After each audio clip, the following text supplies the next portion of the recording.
Джон Рональд Руэл Толкін. Уладар пярсцёнкаў. Звяз пярсцёнка. Кніга першая, глава другая. Тень мінулага. Гаворка ды плёткі не спыняліся ні праз 9 дзён, ні праз 99. Другое знікненне спадара Більба Торбінса не спускалі з языкоў па ўсім Хобіцку, ды і ўвогуле ў шыры, пакуль нават і ціпуны на тых языках не павыскоквалі, а ўспаміны трымаліся яшчэ даўжэй. Гісторыя гэтая зрабілася павучаннем і чароўнай казкай для малечы, і паступова дзівак Торбінс, які знікаў з трэскам і бляскам і вяртаўся з мяхамі золата і каштоўнага камення, стаўся улюбёным героем хобіцкіх баек і застаўся ў казках нават і тады, калі згубіліся ўсялякія ўспаміны пра сапраўдныя падзеі.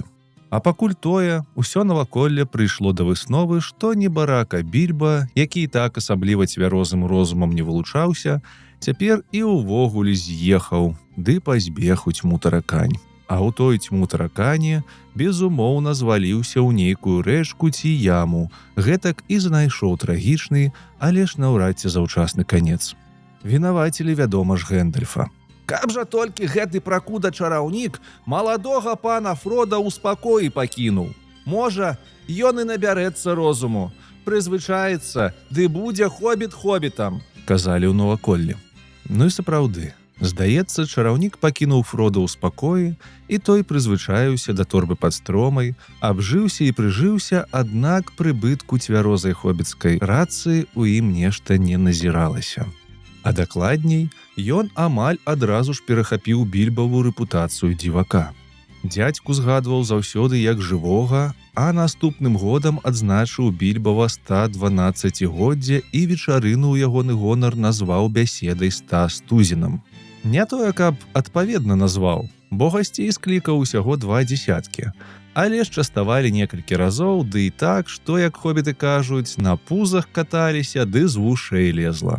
Некаторыя моцна абураліся, аднак Фрода ўцяў задаваць бяседу за 100 год за годам і паступова прыцярпеліся. Фрода заўсёды казаў, што Більба жывы. А дзе ж ён? На тое толькі паціскаў плячыма. Жыў Фрода, як і Більба, бабылём, але меў колькі сяброў, асабліва сярод маладзейшых хобітаў, пераважна нашчадкаў старога хвата, якія з маленства круціліся вакол торбы пад стромай і любілі старога дзядзьку Більба. Фолькавы кумек ды Фрэдыгар Барсукс, напрыклад. А найбліжэйшымі сябрамі былі Перегрын Хват, якога звычайна клікалі Піпін, ды Мэры Бронь Быч, чыё сапраўднае імя, якое згадвалі зрэдку, было Марыядок. Фрода цягаўся з імі па ўсім шыры, але найчасцей бадзяўся на самоце. На здзіўленне усялякага нармалёвага і прыстойнага хобіта заўважалі яго і далёка ад торбы ўночы. Шпацыраваў пры зорным святле па лясох ды па горках.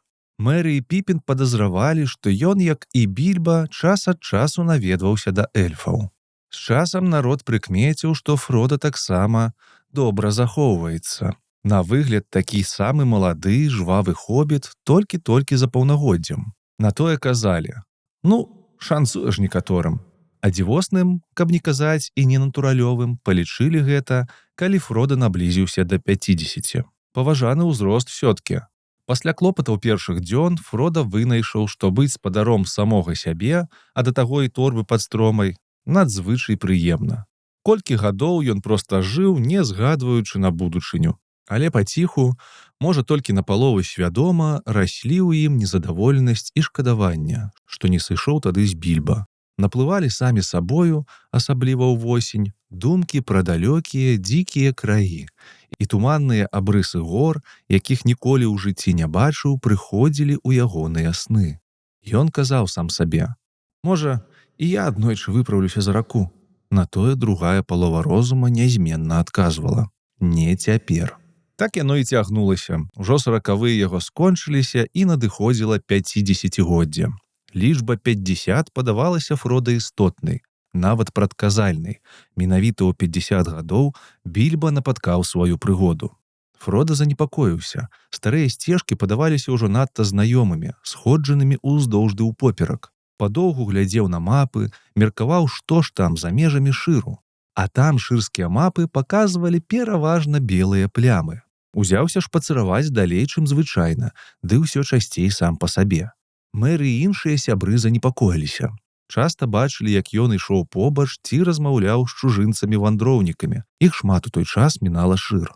Папаўзлі чуткі пра нядобрыя падзеі ў навакольным свеце.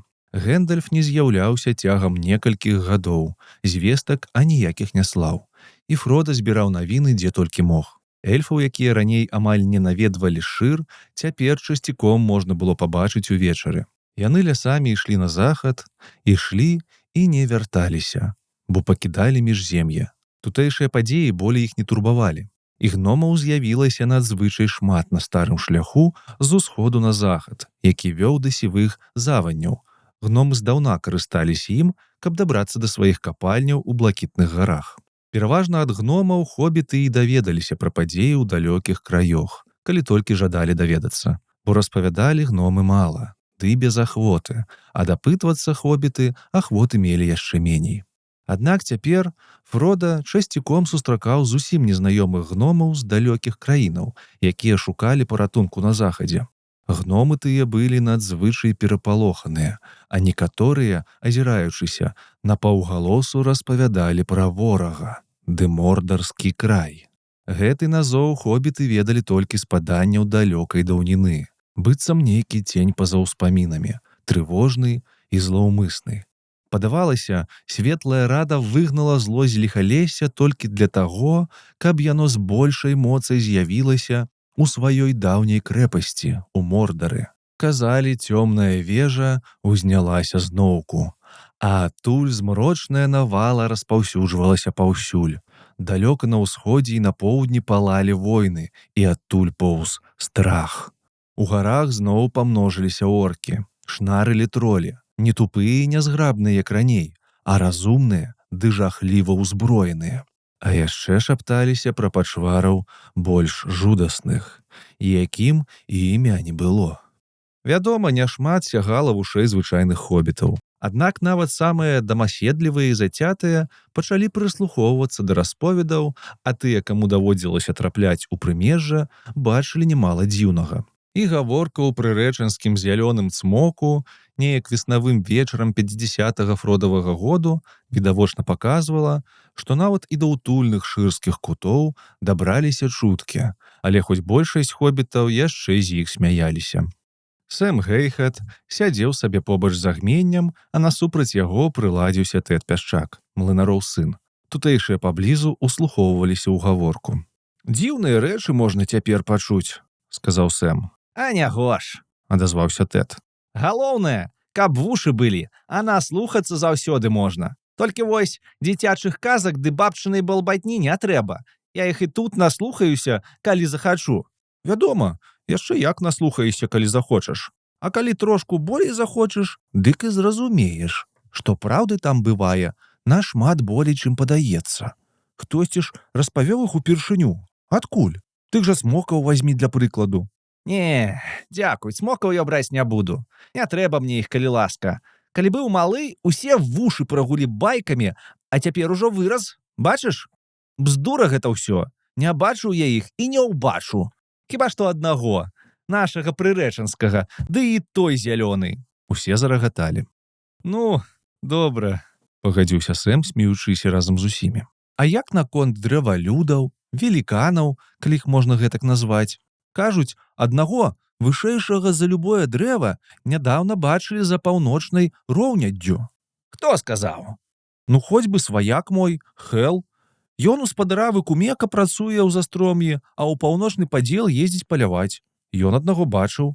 Або сказаў, што бачыў. Твой Хэл заўсёды нешта бачыць, а часцяком і такое, чаго аніхто іншы аніяк пабачыць не можа. Тык жа ганы, велікан быў, нібыта вяз, і крочыў 3 сажні, як адну цалю. Так, можа, то і была адна цаля, а мо і таго над не было. Хутчэй за ўсё ён пабачыў звычайны вяз, а ўжо астатняе ў яго на галаве прыкрочыла куды не трэба. Не, сапраўды крочыў, кажу табе. А вяза ўжо ў паўночным падзеле і ўвогуле няма. Ну, тады твой Хэл і ўвогуле нічога не бачыў. Навокал зноў засмяяліся, а сёй той і ў далоні запляскаў. Выдатна Тэд падрэзаў. Лады. Але ж ты не станеш адмаўляцца, што і іншыя, не толькі наш Хелфаст, бачылі ўсялякія дзіўны народ, што рушыць праз шыр. Праз шыр, кажу табе. А колькі на межах не прапускаюць? Памежная варта ніколі столькі клопатаў не мела. А яшчэ я чуў, што эльфы рушылі на захад. Кажуць, да завадняў за белымі вежамі. Туды вось. Сэм махнуў рукою некуды ў заходнім напрамку. Ані ён, ані хто іншы вакол яго не ведаў, дзе там мора за старажытнымі вежамі на заходніх межах шыру. Аднак у старажытных паданнях баялася. Там і ёсць сівыя завані, адкуль адплываюць эльфавы караблі, каб ніколі ўжо не вярнуцца.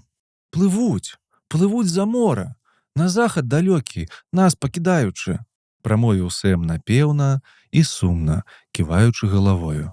А Тэд засмяяўся. Калі верыць казкам, а нічога новага ў гэтым няма. А з чаго яны ўвогуле павінны тычыць цябе ці мяне? Плылі? І хай сабе. А ці ж бачыў, хто тут, ды і ўвогуле ў шыры, ці плывуць яны там на самай справе ці не? Ну, не ведаю, адказаў Сэм задуменна. Ён, як яму падалося, бачыў аднойчы эльфа ў лясах і спадзяваўся пабачыць зноў. З усіх паданняў, чутых з маленства, болей за ўсё краналі яго напаўзабытыя хобітамі гісторыі пра эльфаў. У нашых мясцінах ёсць тыя, якія бачылі светлы народ ды ведаюць пра іх. Вось і спадар Торбінс, на якога я працую. Ён мне казаў, яны адплываюць, а ён ужо пра эльфаў ведае. А стары спадар Більба і нават болей ведаў. А я ад яго шмат пачуў, калі малы быў. Яны абодва без глуздоў у галаве, сказаў Тэд. І стары, і малады. Стары дык дакладна з'ехаў, і Фрода з'язджае. Калі гэта ад іх твои звесткі, то няма чаму дзівіцца. Тут і эльфы, і веліканы, і рак на гары свішча. Гамон, сябры, час да хаты, за ваше здароўе. Ён дасмактаў піва, ды выйшаў, пляснуўшы дзвярыма. А Сэм так і застаўся сядзець моўчкі. Шмат пра што яму думалася. Па-першае, працы ў садзе торбы пастромай хапала з галавою, і раніцою, калі толькі надвор'е дазволіць, давядзецца парупіцца. Трава так хутка расце, а яшчэ тое-сёе было апрача садоўніцтва. Праз колькі часу Сэм уздыхнуў, устаў, ды пайшоў да хаты. Быў пачатак красавіка. Нябёсы якраз праясніліся пасля моцнага дажджу. Сонца ўжо сядала, было ясна і холадна, павольна цямнела. Сэм, задуменны, ішоў пад першымі зоркамі праз хобіцак угару па строме і ціхенька насвістваў. Якраз тады і з'явіўся Гэндальф. Упершыню за доўгі час. 3 гады пасля вечарыны ён нават і не паказваўся. Пасля наведаў Фрода, ненадоўга, убачыў, што там усё нармалёва, ды знік зноў. Цягам наступнага году ці 2 ён наязджаў часцяком, нечакана і пасля заходу сонца, і сыходзіў, не папярэджваючы, яшчэ да ранку. Пра сябе, свае прыгоды і вандроўкі не распавядаў, а цікавіўся, як падавалася, толькі Фродавым здароўем і справамі. Потым ён знік, і 9 гадоў Фрода не бачыў яго і не чуў аніякіх пра яго звестак, і пачаў ужо думаць, што стары чараўнік ніколі не вернецца, страціўшы усялякую цікавасць да хобітаў. Аднак тым вечарам, калі Сэм ішоў да хаты, насвістваючы пад першымі зорамі, уладар торбы пад стромай пачуў знаёмы стук у вакно кабінету. Здзіўлены Фрода павітаў старога сябра з вялікай пашанай. Павітанні абодва уважліва прыгледзеліся. «Усё добра, ага?» – перапытаў Гэндальф. «Ты ўсё такі». «Ды і ваша таксама», – адказаў Фрода, аднак падумаў, што Гэндальф выглядае больш старым і стомленым. Фрода пачаў распытваць навіны. І асабістыя Гэндальфавы, і сусветныя. Гэтак яны гаманілі далёка за поўнач. Раніцою, пасля позняга снядання, чараўнік сядзеў разам з Фрода ля зачыненага вакна кабінету. У каміне палаў агонь, хоць было даволі цёпла і вецер дзьмуў з поўдня. На дварэ ўсё выглядала свежым і чыстым. На палёг ды пругкіх галінах дрэваў прабівалася маладая зеляніна. Гэндальф думаў пра далёкую вясну амаль 80 гадоў таму, калі небарака Більба выскачыў з торбы пад стромай нават без насоўкі. Гэндальфы валасы яшчэ больш пасівелі з тых часоў, а барада з вусамі падаўжэлі. На твары адбіліся ўсе хваляванні ды клопаты. Аднак вочы ззялі гэтаксама пранізліва, і паліў ён, выдзьмуваючы дымавыя кольцы, з ранейшымі асалодай і майстэрствам. Паліў ён моўчкі, бо Фрода глыбока задумаўся. Нават і ранішняе святло падалося яму змрочным ад гэндальфавых навінаў. Нарэшце загаварыў. «Гэндальф, учора ваша распавядаў дзівосныя рэчы пра мой пярсцёнак. І не дагаварыў, маўляў, падобныя гутаркі лепей не пакідаць да святла. Мо час надышоў? Вашаць казаў, што мой пярсцёнак небяспечны і нашмат болей, чым я магу ўявіць. Чым жа ён небяспечны?» «Шмат чым», — адказаў чараўнік. «Ён нашмат небяспечнейшы, чым я нават наважаўся ўявіць. І такая ў ім моц, што ўрэшце пераможа любога смяротнага, хто ім валодае, і падпарадкуе сабе.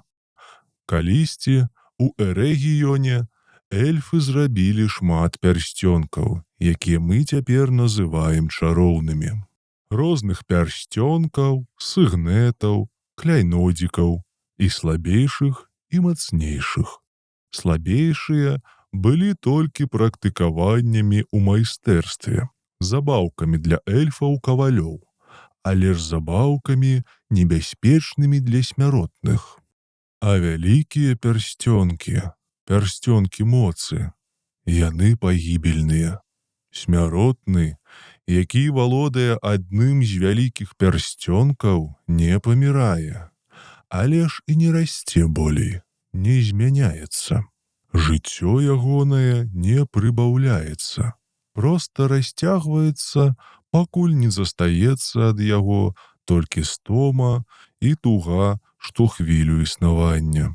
А калі ён часта карыстаецца пярсцёнкам, каб рабіцца нябачным, ён танчэе, пакуль не зробіцца нябачным назаўсёды, каб вечна бадзяцца ў змроку падуладны чорнаму гаспадару, што насамрэч кіруе пярсцёнкамі. Так, раней ці пазней, калі смяротны быў моцны ці добры на пачатку, аднак аніякія моц ці дабрабыт тут не выстаяць. Раней ці пазней цемра зжарэ яго». «Як жудасна!» — усклікнуў Фрода. І зноў у пакоі павісла доўгая цішыня. Толькі чулася з саду, як сам гейхат падразае траву. «Ці даўно вашаць гэта ведае?» — спытаў нарэшце Фрода. «Ці ведаў пра гэта Більба?» «Пэўны. Більба ведаў не болей, чым распавёў табе», — адказаў чараўнік. «Наўрад ён, нягледзячы на мае абяцанні даглядзець цябе, пакінуў бы табе рэч, якую лічыў небяспечнай. Яму пярсцёнак падаваўся незвычайна прыгожым і карысным да таго ж. А калі адчуваў нешта не тое, дык думаў, справа ў ім самім, а не ў пярсцёнку. Казаў, што апошнім часам пярсцёнак аніяк не зыходзіць з думак.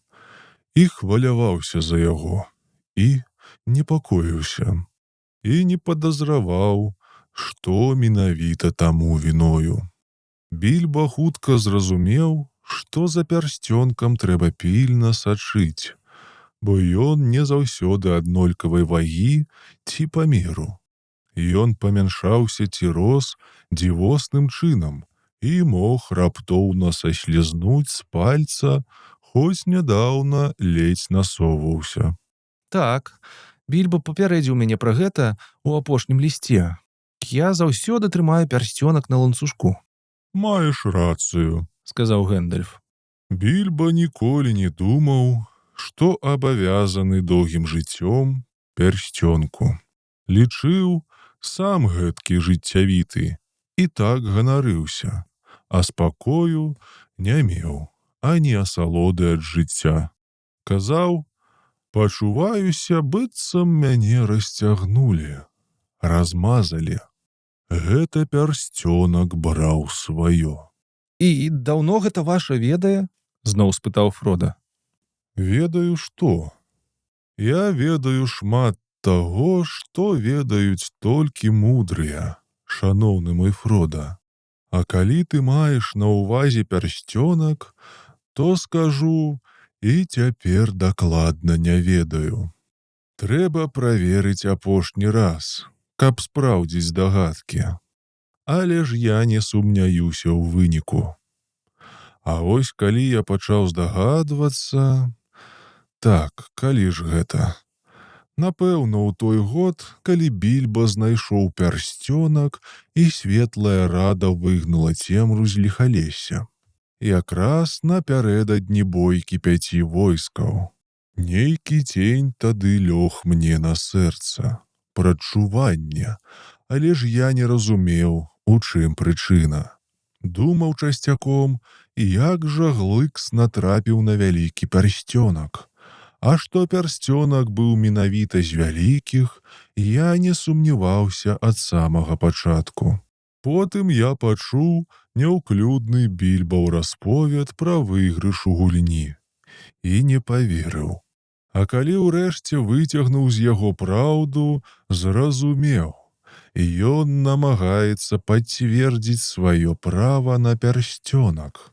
Рэхтык Глыкс з ягоным падарункам на дзень народзінаў. Так, надта ўжо падобная хлусня і падазроная. Ясна, гэты пярсцёнак уплывае на свайго гаспадара, уплывае адразу ж і нядобра. Вось гэта і стала для мяне першым сігналам небяспекі. Я часцяком казаў Більба, каб ён не карыстаўся пярсцёнкам, але ён не любіў, калі я згадваў пра пярсцёнак. Хутка злаваўся. Ну, я мог зрабіць нашмат болей за параду. Забраць пярсцёнак я не мог, не пашкодзіўшы Більба яшчэ болей, ды і права на тое не меў. Я мусіў толькі назіраць і чакаць. Магчыма, варта было б папрасіць рады ў Сарумана Белага, але нешта заўсёды ўтрымлівала мяне ад таго. «А хто гэта? Я ніколі не чуў пра яго». Зразумела, бо на хобітаў ён увагі не звяртае. Ён найвялікшы з мудрых, ачольца майго ордэну і светлай рады. Глыбока сягнуў у ведзе, але разам з ведамі рос і ягоны гонар. І цяпер ён не церпіць, каб у ягоныя справы ублытваліся. А вывучэнне эльфавых пярсцёнкаў, і слабейшых, і вялікіх, Саруманава справа. Доўгі час адшукваў ён сакрэты іх вырабу і уласцівасці. Аднак, калі гаворка пра пярсцёнкі зайшла на радзе, ён распавёў толькі тое, што супакоіла мяне і прыцішыла сумнеў, але не знішчыла яго. І я зноў назіраў і чакаў. Усё падавалася добра з Більба. Гады міналі і не пакідалі на ім адзнак. Ён не старыўся. І цень зноў агарнуў маё сэрца. Я супакойваў сябе. Ну, з матчынага боку ў ягоным родзе шмат доўгажыхароў. Пачакаем яшчэ крыху. Я і чакаў. Да тае начы, калі ён сышоў. А перад тым нагаварыў ды нарабіў такога, што аніякія саруманавы словы мяне болей не супакойвалі. Я зразумеў нарэшце, чыясьці чорная воля і моц тут. чорная і злоўмысная. Цягам доўгіх гадоў пасля тае начы я няспынна шукаў, і толькі цяпер дашукаўся, чыя яна. І ён пашкодзіў Більба? Цяжка. Ён жа паправіцца, праўда? Здолее жыць і памерці ў спакоі. Яму палепшала адразу ж, як ён пакінуў пярсцёнак. Аднак толькі адзін у гэтым сусвеце ведае ўсё пра пярсцёнкі і іх уплыў. І, наколькі мне вядома, ніхто не ведае ўсё цалкам пра хобітаў. Сярод мудрых толькі я і вывучаў іх, а ніхто іншы іх і не даследаваў, але ж вынікам спрэс нечаканкі.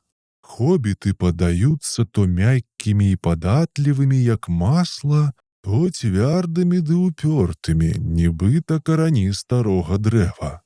Думаю, яны нават здольныя супрацівіцца пярсцёнкам нашмат даўжэй, чым можа ўявіць сабе большасць мудрых.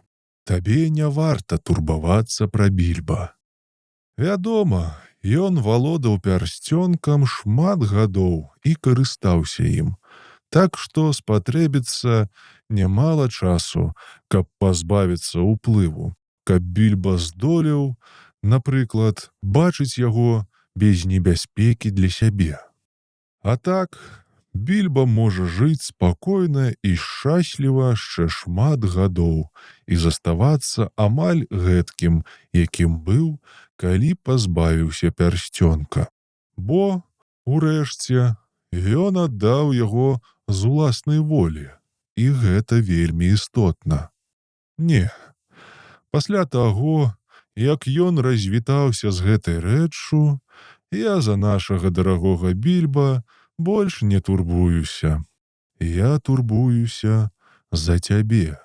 З таго дня, як сышоў Більба, у мяне з галавы не ідзеш і ты, і ўвогуле усе мілыя, бязглуздныя ды нязграбныя хобіты. Якая цяжкая страта будзе для свету, калі змрок паглыне шыр, калі ўсе ўсенькія вясёлыя, праставатыя барсуксы, рагадзьмуўцы, галавасты, папружніксы ды астатнія, не кажучы ўжо пра дзівакоў торбінсаў, стануць рабамі. Фрода ўздрыгнуў. Рабамі? Чаму? Навошта ўладару змрока такія рабы? Па праўдзе кажучы, адазваўся Гэндальф. Пакуль што, пакуль. І ён не звяртаў на хобітаў аніякай увагі. Так што будзь удзячны і за гэта. Але ж час вашай бяспекі мінуў. Вы яму не патрэбныя. У яго ёсць мноства больш карысных паслугачоў. Але ж цяпер ён на вас не забудзецца. Хобіты-рабы значна больш даспадобы яму, чым хобіты шчаслівыя і вольныя. Ведаеш, ёсць такія рэчы, як злосць і помста. Помста? Спытаў Фрода. За што? Я ўсё-ткі не разумею, як гэта тычыцца нас з Більба ды нашага пярсцёнка. Як тычыцца? Самым непасрэдным чынам менавіта вас і вашага пярсцёнка, адказаў Гэндальф. Вы яшчэ не ведаеце, што такое сапраўднае ліха, але ж яно ўжо блізка. Мінулым разам я не быў пэўны. Цяпер час надышоў. Дай мне пярсцёнак на хвілінку. Фрода дастаў з кішэні пярсцёнак, прычэплены ланцужком запаска. Вольна адшапіў, працягнуў Гэндальфу. Пярсцёнак раптам зрабіўся вельмі цяжкі, нібыта ён, ці сам Фрода, не жадаў, каб Гэндальф дакранаўся да яго. Чараўнік узяў пярсцёнак. Той выглядаў адлітым з чыстага цвёрдага золата. Ты бачыш на ім якія-небудзь пазнакі? — спытаў Гэндальф. «Не», — адказаў Фрода, — «няма ніякіх. Пярсцёнак гладкі, на ім ані драпінкі, ані знаку, што яго насілі». Добра. Тады зірні. На Фродавай здзіўленне і жах чараўнік раптам кінуў пярсцёнак у найгарычэйшы кут агменню, у самае полымя. Фрода ўскрыкнуў і схапіўся за шчапцы, але Гэндальф спыніў яго. Пачакай. Сурова прамовіў чараўнік, зірнуўшы на Фрода з-пад пахмураных броваў. Пярсцёнак ані змяніўся. Шчакаўшы крыху, чараўнік устаў, зачыніў акенцы і завешаў фіранкі. У пакоі пацямнела. У цішыні чуваць было толькі шчоўканне сэмавых нажніц у садзе. Яно наблізілася да вакна. Гэндальф памарудзіў, імгненне ўзіраючыся ў полымя, а потым нахіліўся, шчыпцамі выцягнуў пярсцёнак з агню. Фрода ледзь не ўскрыкнуў ад нечаканасці. Ён халодны, — сказаў Гэндальф. Вазьмі яго. Фрода прыняў пярсцёнак на напятую далонь. Той нібыта патаўсцеў, падаўся незвычайна цяжкім. Трымай. — вымавіў Гэндальф. І угледзься добра. Фрода прыгледзеўся і ўбачыў танюсенькія рыскі, танчэйшыя за самыя лёгкія, якія толькі можна зрабіць пяром. Яны беглі па вонкавай і ўнутранай паверхнях пярсцёнка, рысы полымя, і складваліся ў вогненныя літары, што плаўна пераліваліся адна ў адну. Яны пранізліва ззялі, але разам з тым падаваліся далёкімі, нібыта былі ў вялікай глыбіні. «Я не магу прачытаць вогненыя літары», — вымавіў Фрода, запінаючыся. Вядома, не можаш. Я магу, — сказаў Гэндальф. Літары эльфавы, старажытнага ладу, але ж мова мордарская. І тут я не стану вымаўляць яе словы. На агульнай мове гэта гучыць прыблізна так. Адзін уладарыць над імі, адзін адшукаць іх, адзін завабіць і ў цемры чорнай скаваць іх. Гэта два радкі з верша, што даўно вядомы эльфавым мудрацам. 3 смяротнай зямлі несмяротным князям, 7 царам-кавалям на падгорным троне, 9 чалавечага племені каралям, 1 уладару цемры у чорнай кароне. У змрочнай краіне Мордар, там, дзе пануе цень. 1 уладарыць над імі, 1 адшукаць іх, 1 завабіць і ў цемры чорнай скаваць іх. У змрочнай краіне Мордар, там, дзе пануе цень. Гэндальф памаўчаў і неўзабаве павольна вымавіў. Гэта пярсцёнак гаспадар, той адзіны пярсцёнак, які уладарыць над усімі астатнімі. Той, што ён згубіў шмат вякоў таму, у адначасе страціўшы вялікую частку сваёй моцы. Цяпер ён больш за ўсё прагне вярнуць яго, і гэтага нельга дазволіць. Фрода здранцвеў. Здавалася, жах цёмнай доўгай лапай, змрочнай хмарай, што ўзнялася на ўсходзе, працягнуўся да яго, распасцёрся над ім, разявіў пашчу, пагражаючы праглынуць. «Гэты пярсцёнак?» — выгукнуў Фрода, запінаючыся. «Ну, і як жа? Ну, навошта толькі ён трапіў да мяне?» — адазваўся Гэндальф. Доўгая гэта гісторыя, надта доўгая. Пачатак яе у чорных гадах, пра якія цяпер памятаюць толькі наймудрэйшыя. Калі б я ўзяўся распавядаць усё, мы б праседзелі тут да зімы. Мінулай ноччу я казаў табе пра Саўрона Вялікага, чорнага ўладара. Чуткі пацвердзіліся. Ён на самай справе узняўся наноў і, пакінуўшы ліхалесскую сядзібу, вярнуўся да сваёй старажытнай цвярдыні, цёмнай вежы у Мордар. Гэтае імя нават і хобіты памятаюць водгукам цьмянага жаху ў старых паданнях. Заўсёды пасля паразы і адступлення цень прымае іншае аблічча і узнімаецца зноў.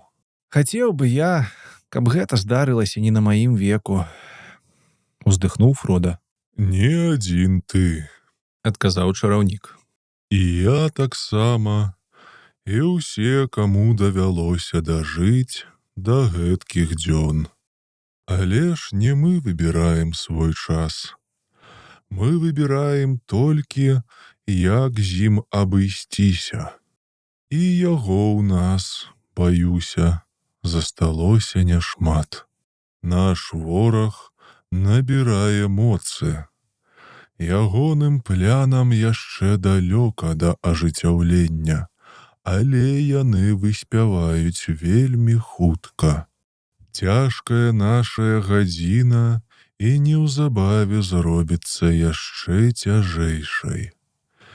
Яна зрабілася б і ўвогуле невыноснай, калі б лёс не даў нам танюткі, хісткі, але ж ўсё-ткі шанец.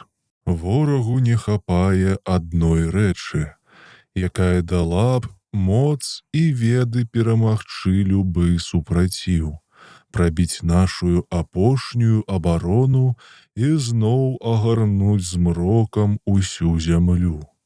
Яму не хапае адзінага пярсцёнка. Пярсцёнка гаспадара. 3 эльфійскія найсвятлейшыя пярсцёнкі эльфы-уладары схавалі ад яго.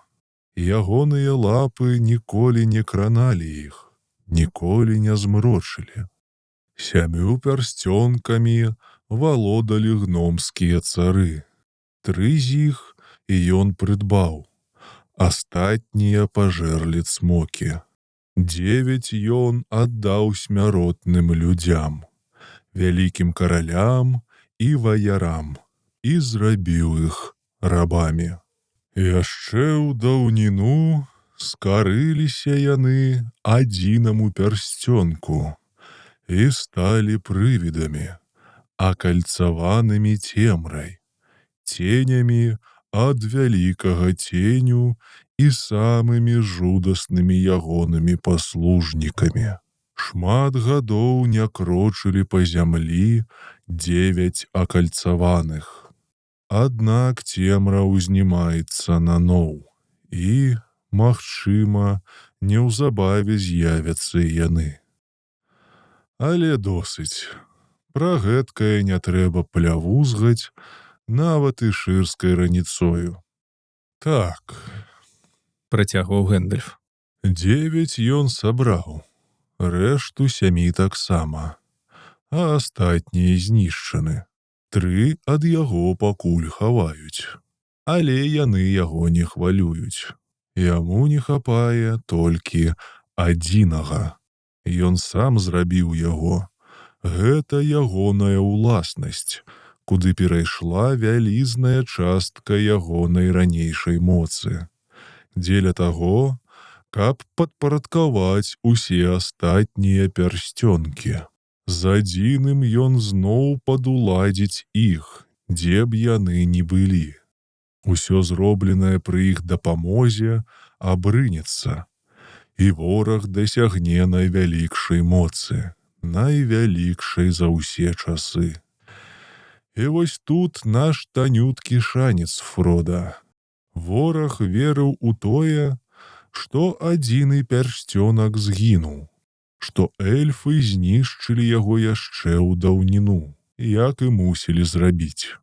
А цяпер ён ведае, што пярсцёнак не згінуў, што яго знайшлі. І таму сам няспынна і нястомна шукае яго, не шкадуючы а нічога. У адзіным ягоны лёс. І найвялікшая для нас небяспека. Ну чаму? Чаму ж яго не знішчылі? Усклікнуў Фрода.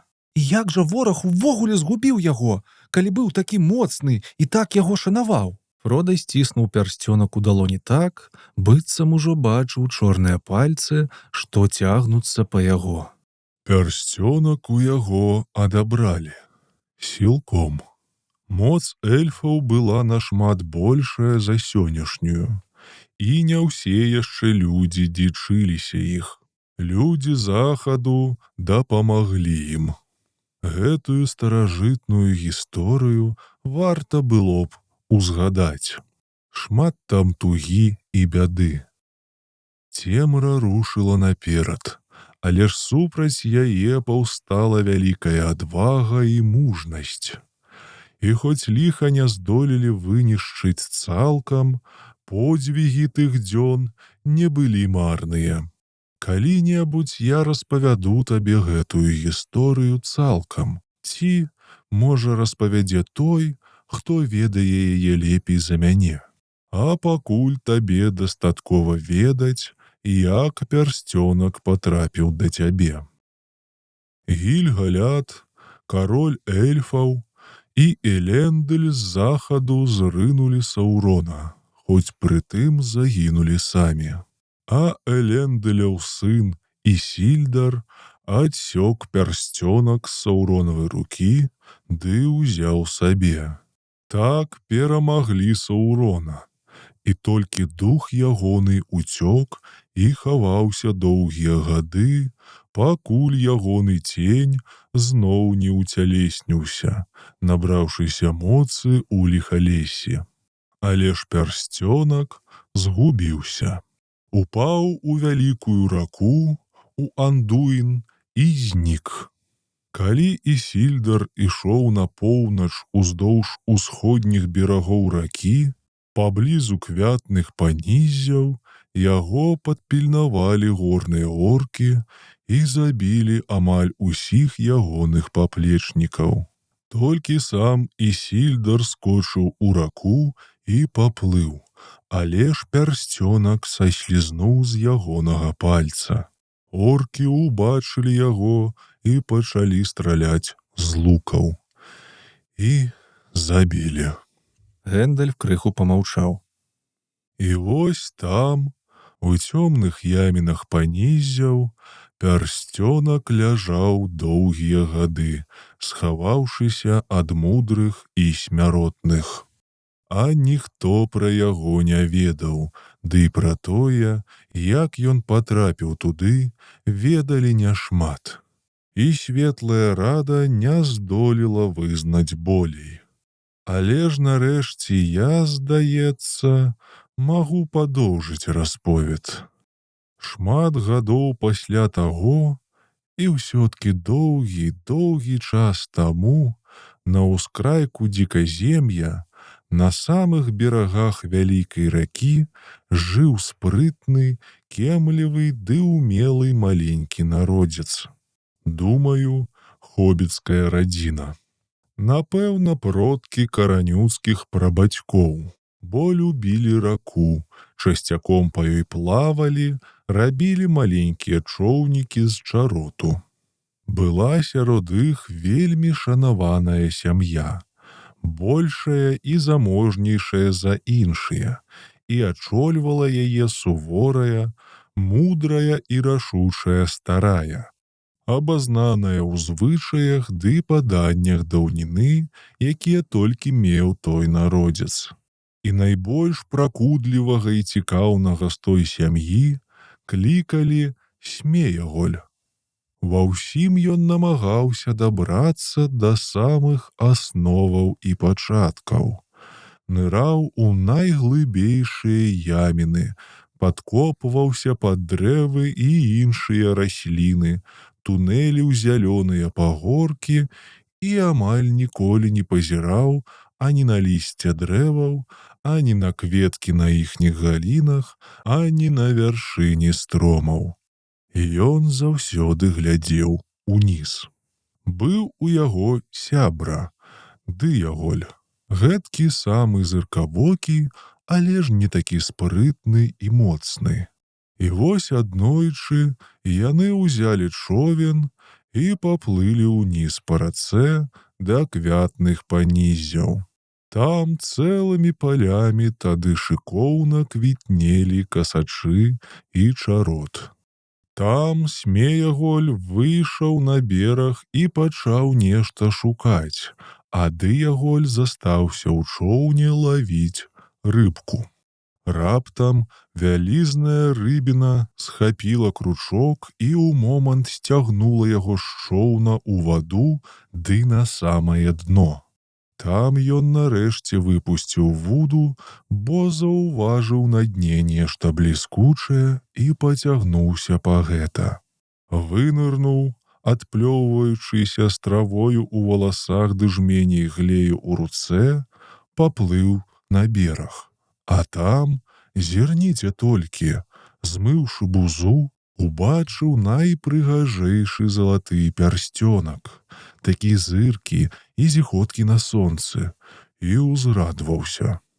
А Смеяголь назіраў за ім з-за дрэва, і пакуль Дыяголь любаваўся пярсцёнкам, цішком падышоў ззаду. Дай яго нам, Дыяголь, даражэнькі мой, сказаў Смеяголь, пазіраючы з-за сябрава пляча. Чаму? Здзівіўся Дыяголь. Таму што сёння мой дзень народзінаў, даражэнькі мой, і таму што я яго хачу. Ну дык што? Я ўжо падараваў табе падаруначак, і не тое каптанны. Усё, я знайшоў, значыць, маё. Вох, так, даражэнькі мой. Прысіпеў Смеяголь, ухапіў Дыяголя за горла, ды задушыў, бо пярсцёнак быў такі прывабны і цудоўны, а пасля насунуў яго на палец. А ніхто так і не вынайшоў, што сталася з Дыяголем, бо забіты ён быў далёка ад хаты, і цела Смеяголь схаваў добра. А вярнуўся адзін і хутка зразумеў, што аніхто з сям'і не можа ўбачыць яго з пярсцёнкам на пальцы. Ён вельмі ўзрадваўся з таго і нікому сакрэту не раскрыў, а выкарыстоўваў, каб цішком выведаць чужыя таямніцы ды ўчыняць усялякую патраву. І сягнуў у тым незвычайнай ступені, беспамылкова унюхваючы наймалейшую магчымасць каму-кольвек пашкодзіць. Пярсцёнак даў Смеяголю уладу і моц адпаведна ягонай асобе. Як і трэ было чакаць, ён папсаваў стасункі з усімі. Радзіна яго ігнаравала, калі бачыла, ці кпіла з яго, а ён помсціў.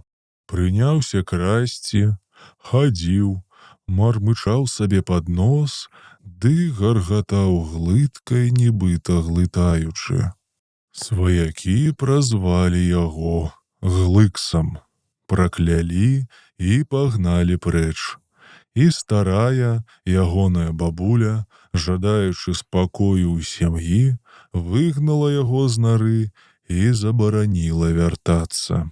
Смеяголь блукаў адзін уздоўж Андуіну, крыху плакаў, скардзіўся на жорсткасць свету, ды нарэшце напаткаў рачулку, што цякла з гор, і пайшоў уздоўж яе. Лавіў па ямінах нябачнымі пальцамі рыбу і жэр жыўцом.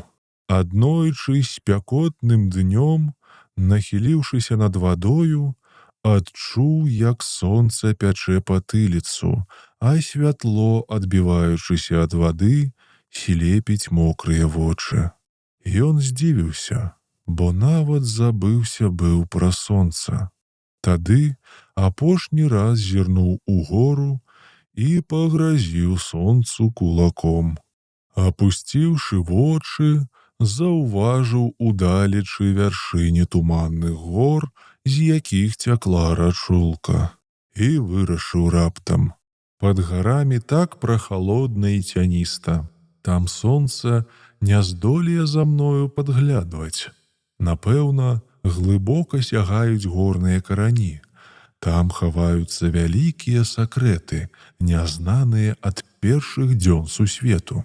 Ён дабраўся да высакагор'я, знайшоў цёмную пячору, адкуль выбягаў струмень, праслізнуў нібыта слімак у самае сэрца гары і знік з вачэй усіх ды ўсяго. Пярсцёнак сышоў у цемру разам з ім, і нават ягоны творца, набіраючы моцы, а нічога не мог дазнацца пра яго. Глыкс! — усклікнуў Фрода. Гэты самы пачварань, якога Більба сустрэў падчас вандроўкі! Як мярзотна! Так, сумная гісторыя. Але ж яна магла здарыцца і з іншымі, нават з некаторымі хобітамі, якіх я ведаю. Не веру, што Глыкс сваяк хобітам, нават найдалейшы! — абурыўся Фрода. Брыдка нават уявіць! Тым не менш, гэта праўда. Пра паходжанне хобітаў я ведаю крыху болей за іх саміх. І нават Більбава гісторыя — пацверджанне. Яны з Глыксам падобна думалі, узгадвалі тое самае. І добра разумелі адзін аднаго. Нашмат лепей, чым разумеў бы хобіт гнома, ці орка, альбо эльфа. Падумай пра загадкі, якія ведалі абодва. Так, — адказаў Фрода. Але ж не толькі хобіты гуляюць у загадкі. Загадкі шмат у каго падобныя. Хобіты ў гульні не падманваюць, як Глыкс. Той жа ўвесь час толькі і думаў, як схітрыць, заблытаць Більба ды збіць з панталыку. Я сказаў бы, нічога сабе чэсная гульня. Калі выйграеш, дык зжары анібараку жыўцом, а калі прайграеш, аніякай шкоды. Так, — уздыхнуў Гэндальф. Але ж ёсць тут адна рэч, якую ты пакуль што не бачыш. Глыкс яшчэ не цалкам згубіўся. Ён крапчэйшы, чым маглі ўявіць нават і мудрыя. Бо ён радзіна хобітам. Пярсцёнак яшчэ не здолеў зжэрці ягоны разум, ягоную памяць цалкам, і ў тым жывым куце яшчэ ёсць святло, быццам праз танюткую шчыліначку сярод цемры, святло ягонага мінулага. Падаецца мне, яму на самай справе было прыемна зноў пачуць добры голас, што нагадаў пра дрэвы і свежы ветрык, пра сонца на траве, пра ўсё страчанае. Але гэта толькі падагрэла ягоную злосць, і суцішыць яе не было чым. Гэндальф зноў уздыхнуў. Магчыма, і Глыкса яшчэ можна выратаваць. Каб ацаліць яго, дапамагчы рэшткам святла ў ягонай душы перамагчы. На жаль, тут няшмат надзеі. Доўга ён валодаў пярсцёнкам. Ён і сябе без яго ўжо амаль не памятае. Але ж карыстаўся ім зрэдку, у падгорнай цемры без патрэбы. Таму не станчэў. Ён яшчэ моцны і цягавіты целам. Але пярсцёнак зняволіў ягоны разум, і пакута страты для Глыкса амаль невыносная. Усе нязнаныя сакрэты гор апынуліся проста бясконцай ноччу. Няма чаго рабіць, няма чаго шукаць. Хіба што ежу красці ў цемры, ды ўзгадваць на былыя крыўды. Ён няспынна пакутаваў, ненавідзеў цемру, а святло і болей за тое. Ненавідзеў усё, а пярсцёнак болей за астатняе. Як гэта зразумець? — перапытаў Фрода. Ці пярсцёнак не адзіная рэч, пра якую ён толькі і клапаціўся? А калі ён яго так ненавідзеў, чаму не выкінуў, чаму не сышоў прэч, проста пакінуўшы яго? Варта табе ўжо і кеміць крыху, столькі пачуўшы. Глыкс любіў і ненавідзеў пярсцёнак, як самога сябе. Не мог ён выкінуць ці сысці. Не было на тое ягонай волі. Пярсцёнак улады сам сабе даглядаты. Ён можа раптоўна саслізнуць з пальца сам, а носьбіт яго ніколі не пакіне. Можа, спачатку яшчэ і пацешыцца думкаю аддаць каму-небудзь, каб вартаваў. І тое, пакуль пярсцёнак яшчэ не ўеўся ў розум. Наколькі я ведаю, за ўсю гісторыю гэтага пярсцёнка адзін Більба не проста планаваў аддаць, а сапраўды сваёй волі аддаў пярсцёнак. І не без маёй дапамогі. І нават Більба не выкінуў бы яго і не пакінуў. Не Глыкс. Сам пярсцёнак вырашаў застацца ці не. І вырашыў пакінуць яго. Якраз дзеля таго, каб патрапіць да Більба? Спытаў Фрода. Не лепей было б падкаціцца да якога-небудзь орка. Не трэба з гэтага смяяцца. Асабліва табе. Самае дзівоснае ва ўсёй гісторыі з пярсцёнкам тое, што менавіта Більба ў цемры навобмацак натрапіў на яго. Не выпадкова гэта, Фрода. Тут дзейнічае не толькі чорная воля пярсцёнкавага гаспадара. Пярсцёнак хоча вярнуцца. Калісьці ён здрадзіў Ісільдару, саслізнуўшы з ягонага пальца, патрапіў на Дыяголя, і той быў забіты. Перайшоў да Смеяголя і зжэр ягоную душу. З Глыкса, маленькага, нікчэмнага, болей не было карысці. З пярсцёнкам ён так і хаваўся ля падгорнага возера. А калі гаспадар змроку зноў абудзіўся і пацягнуўся чорнай думкаю з ліхалесся, пярсцёнак здрадзіў Глыксу, толькі каб патрапіць самай неверагоднай асобе — Більба з Шыру. Тут мне бачыцца шмат чаго па-за якімі заўгодна плянамі майстра пярсцёнкаў. А прасцей, Більба было наканавана знайсці пярсцёнак. А табе, у сваю чаргу, прызначана захоўваць яго. І ў гэтым я бачу надзею. Я, на жаль, яе амаль не бачу, сказаў Фрода. Я не ўпэўнены, што цалкам зразумеў вашаць. Як можна было б усё гэтае даведацца праз пярсцёнак ды Глыкса? Гэта веда на самай справе, або толькі яшчэ здагадкі? Здагадкі? Гэндальф глянуў на Фрода з-пад густых броваў. Я шмат што ведаю у дасканаласці і шмат пра што здагадаўся. І я не збіраюся рапартаваць пра ўсе мае пошукі табе. Гісторыя Элендыля, Ісільдара ды адзінага пярсцёнка вядомая усім мудрым.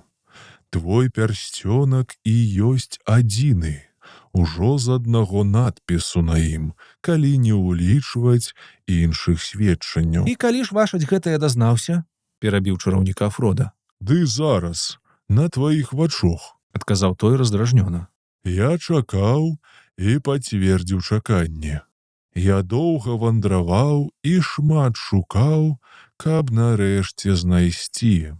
Апошні доказ мне самому ўжо амаль без патрэбы. Вось высветліць Глыксаву ролю ды ўмясціць яго ў гісторыю пярсцёнка тут давялося парупіцца. Наконт Глыкса я пачаў з дагадкамі, а скончыў праўдай. Бо я бачыў Глыкса і размаўляў з ім. Бачыў Глыкса? Усклікнуў Фрода ў здзіўленні. Так, відавочная ідэя, але ж ажыццявіць яе было досыць цяжка. Я змарнаваў шмат часу, і нарэшце мне пашанцавала. Што ж адбылося пасля таго, як Більба ад яго ўцёк? Ваша ведае? Недакладна. Я распавёў табе тое, што выцягнуў з Глыкса, вядома, не тымі словамі, якія пачуў, бо ён жахлус, і кожнае ягонае слова даводзілася пераправяраць. Напрыклад, пярсцёнак ён увесь час называў падарункам на дзень народзінаў. Казаў ад бабкі, у якой было безліч прыгожых цацак накшталт гэтай. Глупства. Не сумняюся, тая бабця была сапраўдны матрыярх і сярод сваіх значная асоба. Але каб у яе гаспадарцы вяліся эльфавы пярсцёнкі, ды каб яна іх раздавала, дурная хлусня. Але ж не без зярнятка праўды. Глыкс не мог забыцца на забойства дыяголя. Прыдумаў сабе паратунак, ды паўтараў зноў і зноў над сваёй каштоўнасцю ў цемры, пакуль і сам амаль не паверыў. Ягоны ж быў дзень народзінаў ці не, дыяголь павінен быў падараваць пярсцёнак, той і з'явіўся, каб зрабіцца падарункам, менавіта яго падарункам. І гэтак далей, і далей, і далей. Цярпеў я ягоную балбатню, пакуль мог. Аднак мне трэ было дазнацца праўду, абавязкова. Урэшце давялося абысцісь з ім жорстка. Я запалохаў яго полымем і выцягнуў сапраўдную гісторыю, кавалак за кавалкам, разам з румзаннем і абразамі. Ён лічыў, што яго падманваюць і не жадаюць разумець. Распавёў мне да гульні ў загадкі і більбавых уцёкаў, а далей змоўк. Толькі выцісне слова другое, незразумелае і пагрозлівае. Нехта запалохаў яго болей за мяне. Ён марматаў, марматаў. Верне уласная, Бог, верне. Яшчэ пабачыце, як з яго кпіць, заганяць у пячоры ды рабаваць. Цяпер у Глыкса добрыя сябры, добрыя і моцныя. Яны дапамогуць. Торбінс пабачыць і адкажа за ўсё. Ён толькі і думаў пра помсту Більба. Праклінаў ягонае імя. А ён ведаў, адкуль Більба. Як? Здзівіўся Фрода. Дык жа Більба сам яму распавёў па дурасці. А калі Глыкс выбраўся вонкі, шыр знайсці было няцяжка. Так, Глыкс выбраўся вонкі. Прага да пярсцёнка перамагла страх і перад оркамі, і нават перад святлом. Праз год ці два наважыўся пакінуць горы. Хоць нудзіўся невыносна, пярсцёнак ягоную душу болей не жэр. І Глыкс пачаў аджываць. Вядома, пачуваўся старым, чуў цяжар гадоў, але ж зрабіўся і болей дзёрзкім, і агаладнеў смяротна. Святло, сонечнае ці месяцовае, ён ненавідзеў і баяўся яго. І будзе ненавідзець даскону дзён, але ж прызвычаіўся выжываць на паверхні. Вынайшаў, як хавацца ад святла, рушыў найчарнейшымі начамі, зыркаючы бляднымі вачыма, хапаў перапалоханых маленькіх звяркоў ды птушак і жэр. Памацнеў на свежым паветры, вывучыўся паляваць. І, як і трэ было чакаць, урэшце знайшоў шлях да ліхалесся. Там ваша яго і знайшоў? Я там яго бачыў, адказаў Гэндальф. а да таго і ён паспеў пацягацца за більба. Ад яго цяжка даведацца з пэўнасцю, дзе ды як, бо ўвесь час толькі і чуеш. Што ў ягоных кішэньках? Пачварка не сказала мне. Так, не сказала. Падманула. Нячэсная загадка. Нячэсная. Торбінс першы падмануў. Так. Не па правілах. Не па правілах, так. Там трэба было схапіць яго, прыдушыць яго. Яшчэ схопім, прыдушым. Так ён і размаўляў. Здаецца мне, табе ўжо абрыдла слухаць, а я цярпеў днямі. Але я паступова дазнаўся, што яго слізкія лапы данеслі яго і да Эсгарту, і нават дадолу. Ён падслухоўваў ды падглядваў, а навіны ж тады разносіліся па ўсім дзіказем'і. Шмат хто ведаў і більбава прозвішча, і адкуль ён. Чуйныя глыксавы вушы хутка давялі яму ўсё, што ён жадаў. Чаму ж ён не высачыў більба далей, да шыру? Таму што гэта няпроста. Думаю, ён спрабаваў. Вярнуўся на захад, дабраўся да вялікай ракі, а далей не пайшоў. Упэўнены, не з-за страху доўгіх вандровак. Нешта іншае збавіла яго. Так палічылі мае сябры, якія палявалі на яго для мяне. Спачатку яго высачылі лясныя эльфы. Для іх гэта проста, і след ягоны быў яшчэ свежы. Ён вёў назад праз ліхалессе, але эльфы Глыкса так і не злавілі. Лес запаўнялі жудасныя чуткі. Пералякаліся і зверы, і птушкі. Лясныя людзі казалі, новы жах бадзяецца па лесе, начны прывід крывасмок. Караскаецца на дрэвы па гнёзды, лезе ў норы, каб пажэрці зверанятак, і ў вокны, каб красці немаўлятаў. Але на заходняй мяжы ліхалесся след згубіўся. Звярнуў на поўдзень і знік там, куды лясныя эльфы не заходзяць. І вось тут я зрабіў вялікую памылку. Не першую, але ж баюся найгоршую. Пакінуў Глыкса ягоным глыксавым справам. У мяне тады было досыць клопатаў, і я яшчэ верыў словам Сарумана.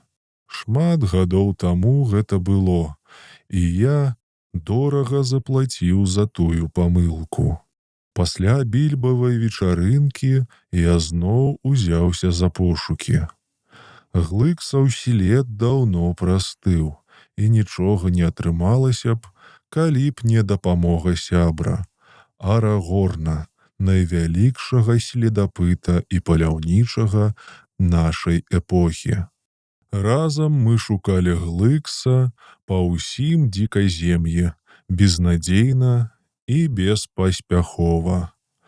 А калі я ўжо страціў надзею ды заняўся іншымі справамі, мой сябра знайшоў Глыкса. Вярнуўшыся з цяжкой, небяспечнай вандроўкі, прыцягнуў няшчаснага пачварня з сабою. Дзе быў і што рабіў, Глыкс нам так і не распавёў. Плакаў. Казаў: Жорсткія мы, Глыкс, жорсткія. А калі мы прыгразілі, пачаў енчыць і вохкаць. Тросся, курчыўся, шкроп рукі і лізаў пальцы, нібыта балелі, быццам узгадваў на даўняе катаванне. Баюся, сумневу тут ужо няма. Глыкс поўз паціху на поўнач, краўся крок за крокам, вярсту за вярстою, пакуль не дабраўся да Мордару. У пакоі павісла цяжкая цішыня. Фрода нават чуў, як б'ецца ягонае сэрца. Нават і вонкі ўсё прыціхла, і сэмавы нажніцы перасталі шчоўкаць. Так, да Мордару. Пацвердзіў Гэндальф. Мордар вабіць усялякае зло. Змрочны ўладар воляю сваёй збірае ліхадзеяў да сябе, пад сваю руку, а Глыкс паняволены пярсцёнкам улады. У дзіказем'і паўсюль шэпты пра новы цень на поўдні, пра яго ненавісць да захаду. Небарака і вырашыў, там знойдуцца моцныя сябры, якія дапамогуць адпомсціць. Бедны дурань. Тое сяброўства не кожны перажыве. Напэўна, ён бадзяўся ля межаў той злавеснай краіны. Выслухваў, вынюхваў, мой вызнаў шмат і патрапіў варце, быў схоплены і дапытаны. Калі мой сябра знайшоў Глыкса, той ужо доўга быў у Мордары і вярнуўся адтуль, напэўна, на загад, каб здзейсніць якое-небудзь злачынства. Якое цяпер не надта істотна, бо найвялікшае злачынства ён ужо здзейсніў. Праз яго вораг ведае, што адзіны пярсцёнак знайшоўся. Ён ведае, дзе загінуў Ісільдар, дзе Глыкс знайшоў пярсцёнак. Дазнаўся, што гэта адзін з вялікіх пярсцёнкаў, бо падаўжае жыццё. Гэта не адзін з 3 эльфавых, бо іх ніколі не гублялі, і яны не падуладныя ліху. І не адзін з 7 гномавых, і не адзін з 9 чалавечых. Ён ведае цяпер, гэта адзіны пярсцёнак. А яшчэ ён нарэшце пачуў пра хобітаў і шыр. Можа, ён ужо шукае шыр, калі яшчэ не адшукаў. Фрода, я баюся, што і прозвішча Торбінс ён ужо пачуў і запомніў. Які жах! Усклікнуў Фрода. Найгорш, чым я мог уявіць з усіх гэтых намёкаў ды папярэджанняў. Гэндальф, сябра мой найлепшы, што ж мне рабіць? Як шкада, што Більба не пырнуў з жалам нягодніка, калі была магчымасць. Шкада, кажаш? Менавіта шкадаванне і спыніла ягоную руку. Шкадаванне і міласэрнасць. Ён не стаў забіваць, таму што мог абысціся без забойства. І быў добра ўзнагароджаны. Менавіта таму пярсцёнак і пашкодзіў у такой малой ступені, бо на пачатку былі шкадаванне і міласэрнасць. Выбачайце, калі ласка, азваўся Фрода. Вашаць мяне напалохаў. Я ніякага шкадавання да Глыкса я не адчуваю. Ты яго не бачыў. Не, і не хачу бачыць. І вашаць не разумею. Вашаць з эльфамі дазволілі Глыксу жыць пасля такіх жудасных злачынстваў. Ён жа не лепшы за орка, гэткі самы вораг. Ён не варты жыцця. Не варты жыцця? Магчыма і так. Сапраўды, шмат з тых, хто цяпер жыве, жыцця не вартыя. А колькі з тых, каго пазбавілі жыцця, былі вартыя жыцця? Можаш ты вярнуць ім жыццё? Калі не спяшайся прысуджаць да смерці, бо нават і наймудрэйшым не дадзена прадбачыць, як усё ўрэшце паверне. Няшмат надзеі, што Глыкса можна ўратаваць, але ж яна ёсць. І да таго ж ягоны лёс злучыўся з лёсам пярсцёнка. Сэрца падказвае мне, мы яшчэ пабачым Глыкса. Ягонае апошняе слова, добрае ці не, тут яшчэ не сказанае. А калі надыдзе час, мажліва, менавіта Більбава шкадаванне і вырашыць шмат чый лёс. Твой у тым ліку. Так ці інакш, мы не сталі яго забіваць. Ён надта стары і вельмі няшчасны. Лясныя эльфы трымаюць яго у турме, але ж ставяцца з мяккасцю, якую толькі могуць знайсці ў сэрцах. Ну, хай так, згадзіўся Фрода. Нават калі і слушна, што Більба не забіў Глыкса, дык навошта ж ён трымаў пярсцёнак? Калі б толькі ён не знаходзіў яго, каб жа мне не было гэтага ліха. Ну чаму вашыць дазволіў мне трымаць яго? Чаму не прымусіў выкінуць ці знішчыць? Дазволіць табе? Прымусіць? Ці ты не чуў, што я казаў табе? Ці ўвогуле не кеміш, пра што гаворыш? Проста так выкінуць пярсцёнак нельга. Гэткія пярсцёнкі умеюць трапляць на вочы і на пальцы. А на пэўных пальцах яны здольныя нарабіць вялікую шкоду. Горш за ўсё, што так пярсцёнак можа патрапіць і да ворага. Безумоўна, урэшце і патрапіць, бо ён, ягоны творца і майстра, няспынна цягне пярсцёнак да сябе ўсёй сваёй воляю. Вядома, даражэнькі мой Фрода, трымаць пярсцёнак небяспечна для цябе. Аднак стаўкі ў гэтай гульні такія, што іншага выйсця у мяне не было. Без аховы я цябе не пакіну. Нават калі я вандраваў, шыр пільнавалі і вельмі уважліва. Я палічыў, калі ты не станеш карыстацца пярсцёнкам, наўрад ці ён здолее з хуткасцю табою завалодаць ці нарабіць значнай шкоды, такой, якая адчувалася б доўга. Да таго ж, трэба табе памятаць, калі я апошні раз цябе бачыў 9 гадоў таму, я яшчэ амаль ні ў чым не быў пэўны. А чаму не знішчыць яго? Вашыць казаў, гэта трэба было зрабіць яшчэ ў даўніну, усклікнуў Фрода зноў. Каб мне толькі папярэдзілі ці даслалі вестку, я адразу ўзяўся б за яго. Узяўся за яго?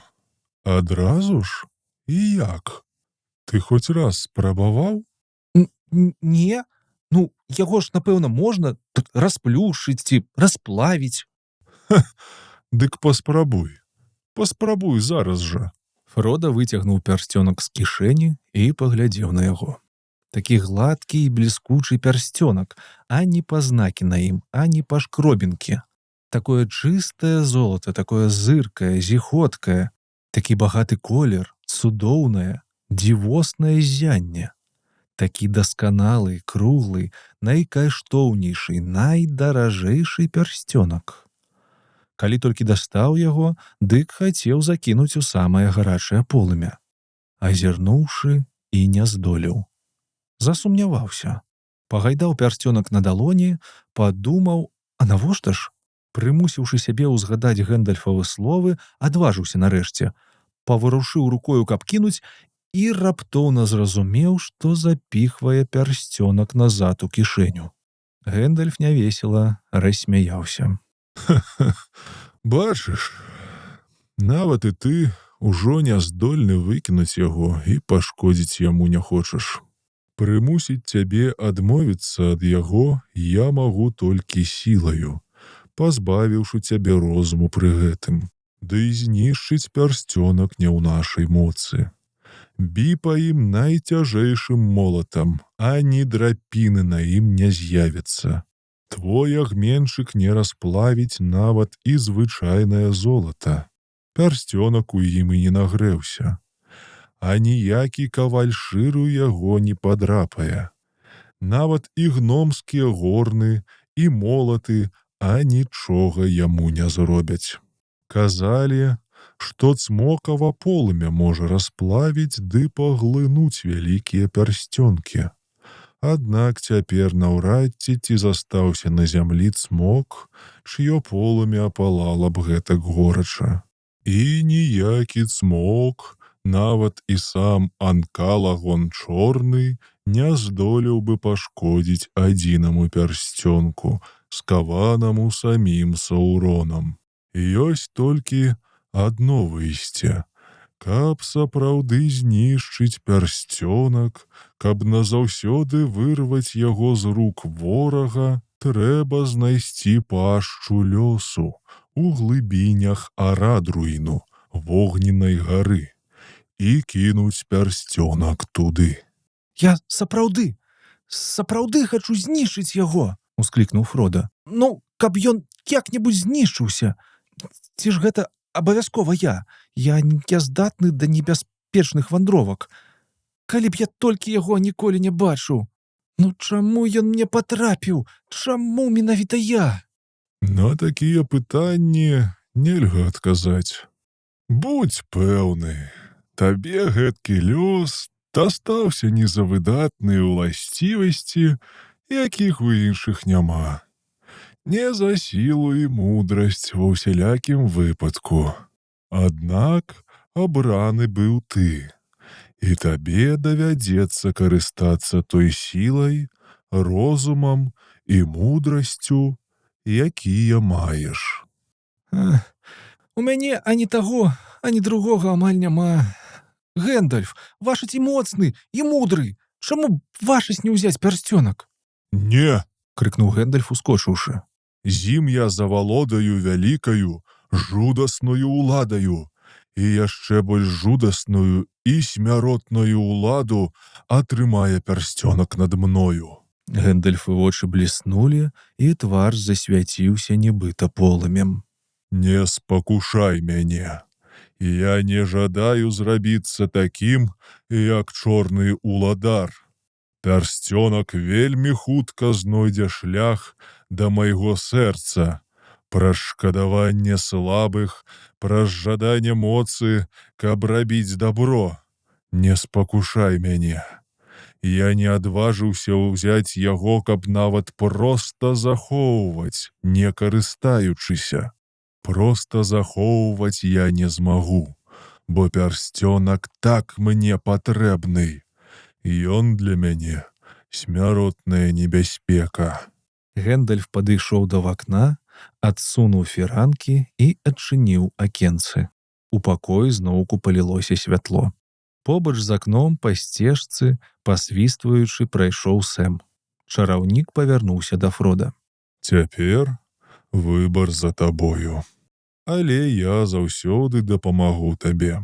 Ён паклаў руку на Фродава плячо. Я дапамагу табе несці гэты цяжар. Пакуль ён твой, каб несці яго. Нам трэба нешта рабіць. І хутка. Бо вораг рушыць наперад. Абодва надоўга змоўклі. Гэндальф сядзеў, пыхкаючы люлькаю, у глыбокім задуменні. Ягоныя вочы падаваліся заплюшчанымі, але ж на самай справе ён уважліва сачыў за Фрода. А той усё пазіраў на вуголле ў агмене. Чырвонае, зыркае, і перад ягоным вачыма яно падавалася велізарным, усё абдымным, нібыта калодзеж у вогненнае чэрава гары. Пашча лёсу у нетрах жудаснага Арадруіну. Ну, спытаў Гэндальф нарэшце. І што ты надумаў? Вырашыў, што рабіць? Не, усклікнуў Фрода, ачомаўшыся, быццам вырваўшыся з палымянай цемры, і здзіўленнем убачыў, што навокал светла і за вакном заліты сонцам сад. ці мо і так? Калі я дакладна зразумеў, мне яшчэ пэўны час трэба трымаць ды ахоўваць пярсцёнак, як бы ён на мяне не ўплываў. Як бы ён на цябе не ўплываў, сказаў Гэндальф, рабіць ён гэта будзе павольна. Вельмі павольна, калі ты будзеш трымаць яго менавіта з такой мэтай. Спадзяюся. Але лепей было б, каб вашасць знайшоў хутчэй новага, прыдатнейшага ахоўцу. Я цяпер, падаецца мне, небяспека для сябе і для ўсіх навокал. Мне трэба пакінуць торбу пад стромай, пакінуць шыр, увогуле ўсё ды сысці. Ён уздыхнуў. Хацеў бы я выратаваць шыр, калі толькі здолеў бы. Вядома, часцяком ягоныя жыхары мяне ледзь да шаленства не даводзілі глупствамі ды зацятасцю. Нават думаў, вось каб на вас сапраўдных цмокаў ці землятрус які. А цяпер зусім не так. Бо адчуваю, калі за маёй спіною шыр у спакоі і росквіце, мне і вандраваць будзе лягчэй. Бо ведаю, недзе ёсць месца, дзе магчыма стаць на ногі. Няхай менавіта мае ногі і не здольныя крочыць туды зноў. Час ад часу я і сам думаў, вазьму і сыйду, быццам на вакацыю, ланцужок прыгодаў накшталт більбавых, і ўсё скончыцца добра. А цяпер бачу, перада мною выгнанне, вандроўка ад адной небяспекі да другой, бо яны ж пацягнуцца за мною.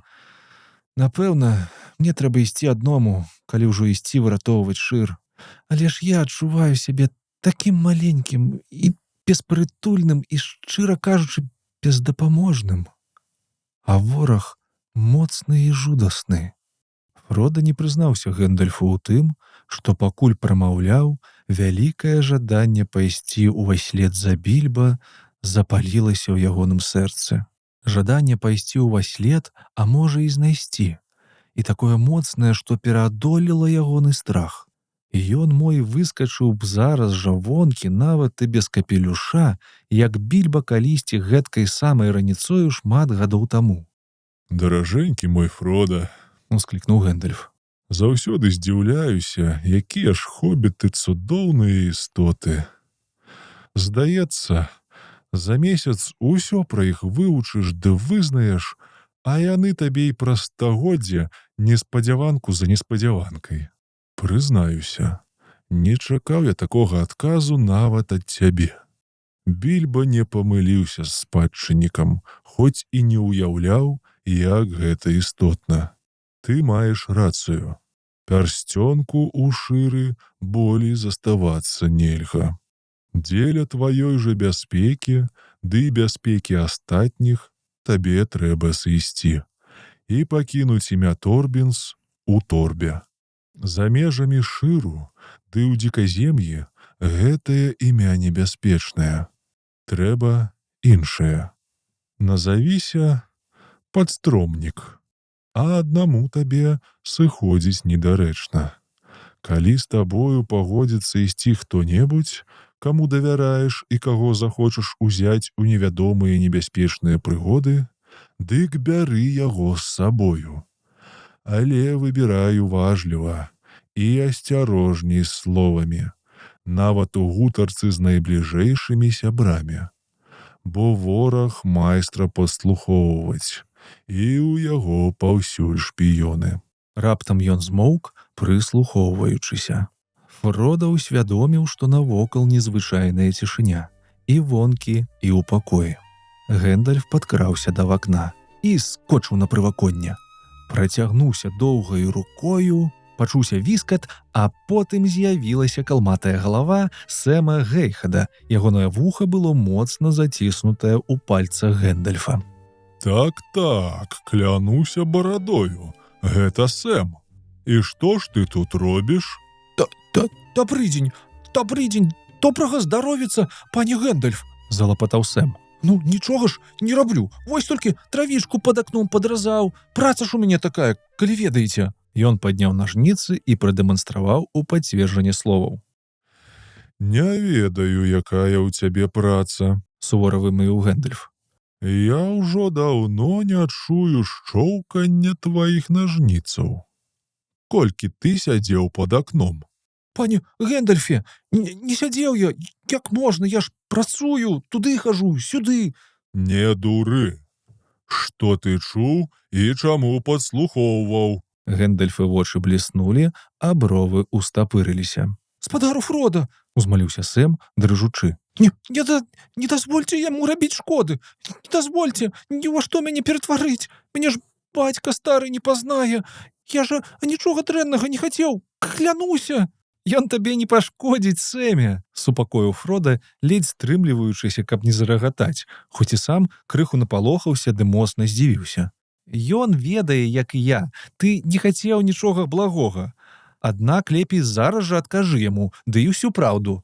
Так, пане Гэндальфе, сказаў Сэм, крыху ачомаўшыся. Я чуў і нічога не зразумеў. Пра ворагаў, пярсцёнкі, спадара Більбу, цмокаў, ды вогненную гару і пра эльфаў. Я і слухаў, таму што утрымацца не мог, калі разумееце. Клянуся, я ж так люблю гэтыя расповеды. Я ж ведаю, гэта праўда, што б не балбатаў Тэд. Спадару Фрода, мне ж пра эльфаў, я так хацеў іх пабачыць. Спадару, вазьміце мяне пабачыць эльфаў. Калі самі пойдзеце. Гэндальф засмяяўся. Давай-ка сюды. І, ухапіўшы абедзвюма рукамі, падняў Сэма і разам з нажніцамі і абрэзкамі травы перанёс праз акно ў пакой. Так, да эльфаў цябе, значыцца, га? Спытаў, аглядаючы Сэма строга, але ж з прыкмеценкай усмешкі на твары. Так ты чуў, што спадар Фрода збіраецца сысці? Так, пане. У мяне з таго ажно дыхалку перахапіла. Я й вохнуў. Пане, напэўна, і пачуў. Я ж намагаўся, каб цішэй, а тут і не стрымаўся. Тут ужо нічога не зробіш, сказаў Фрода сумна. Ён раптам зразумеў, што, пакідаючы шыр, наўрад ці абыдзецца развітаннем толькі сваім утульным кутком. Мне трэба ісці. А калі ты сапраўды добра ставішся да мяне, то захаваеш, што пачуў, у поўным сакрэце, так? Фрода строга зірнуў на Сэма. А калі не, калі хоць слова кінеш, то, спадзяюся, Гэндальф ператворыць цябе ў жабу ды панапусціць паўднюткі сад вужак. Сэм упаў на калені ў дрыжыках. Устань, сказаў Гэндальф. Я прыдумаў нешта лепшае. Нешта, каб надзейна закрыць табе рот, ды таксама пакараць за падслухоўванне. Ты пойдзеш разам з Фрода. Я? Пане, я? Усклікнуў Сэм, ускочыўшы быццам сабачка перад доўгачаканым шпацырам. Я пайду да эльфаў! Ура! Ура! І расплакаўся. Вялікі дзякуй за тое, што праслухалі гэты выпуск. Калі вам спадабалася, не пасаромейцеся націснуць падабайку, а таксама падзяліцца з сваімі сябрамі гэтай агучкай уладара пярсцёнкаў. Таксама падтрымаць праект можна праз крыптагрошы. Усе спасылкі вы знойдзеце ў апісанні да гэтага выпуску. Дадавайцеся ў нашу суполку ў Тэлеграме, падпісвайцеся на канал і пачуемся ў наступных частках. Да пабачэння!